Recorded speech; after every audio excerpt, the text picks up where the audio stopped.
क्या आपने कभी गौर किया है कि भगवान शिव का स्वरूप बाकी देवताओं से इतना अलग क्यों दिखाई देता है? उनकी जटाओं में गंगा, मस्तक पर चंद्रमा, गले में नाग, हाथ में त्रिशूल और डमरू, शरीर पर भस्म और गले में रुद्राक्ष। आखिर इन सभी का क्या रहस्य है? क्या ये केवल भगवान शिव के आभूषण हैं, या इनके पीछे कोई गहरा आध्यात्मिक संदेश छिपा है? आज की इस वीडियो में हम जानेंगे महादेव के स्वरूप से जुड़ी 7 महत्वपूर्ण बातें। पहला, जटाओं में गंगा। धार्मिक कथा के अनुसार जब माता गंगा पृथ्वी पर आने वाली थीं, तब उनके वेग को संभालना कठिन था। तब भगवान शिव ने गंगा को अपनी जटाओं में धारण किया और उनकी धारा को नियंत्रित करके पृथ्वी तक पहुंचाया।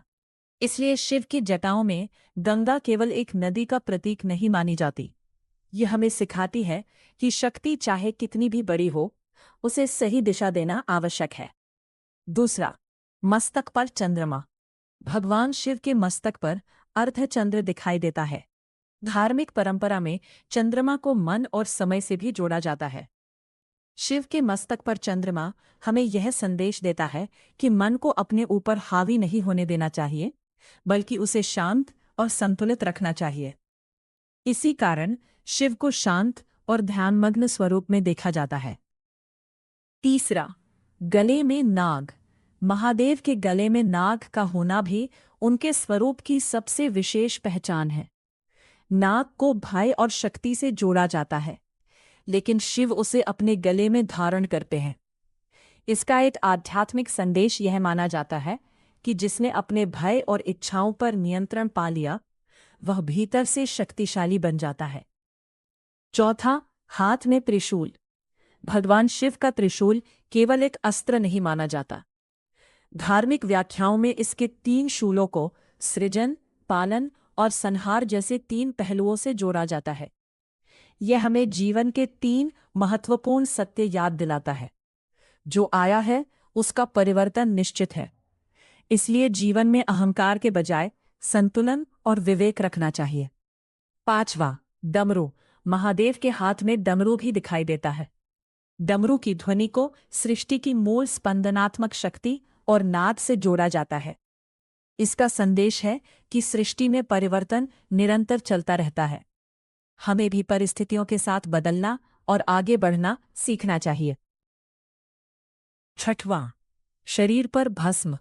भगवान शिव को भस्म धारण किए हुए दिखाया जाता है। भस्म हमें जीवन की नश्वरता की याद दिलाती है। धन, सुंदरता, पद और अहंकार सब कुछ एक दिन समाप्त हो जाता है।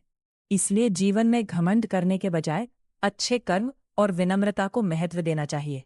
सातवां, रुद्राक्ष। रुद्राक्ष भगवान शिव से जुड़ा एक महत्वपूर्ण आध्यात्मिक प्रतीक है। परंपरा में इसे ध्यान, साधना और शिव भक्ति से जोड़ा जाता है।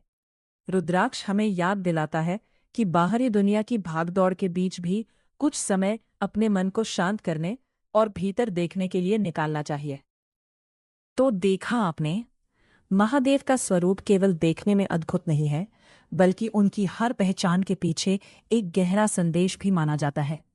गंगा हमें शक्ति को दिशा देना सिखाती है, चंद्रमा मन को शांत रखना, नाग भय पर नियंत्रण, त्रिशूल संतुलन, डमरू परिवर्तन, भस्म विनम्रता और रुद्राक्ष आत्मचिंतन का संदेश देता है। शायद यही कारण है कि महादेव को केवल देवों के देव नहीं, बल्कि जीवन का मार्ग दिखाने वाला स्वरूप भी माना जाता है। अगर आपको भगवान शिव से जुड़ी ऐसी ही रोचक और आध्यात्मिक बातें पसंद हैं, तो आध्यात्मिक ज्ञान से जुड़े रहिए। हर हर महादेव।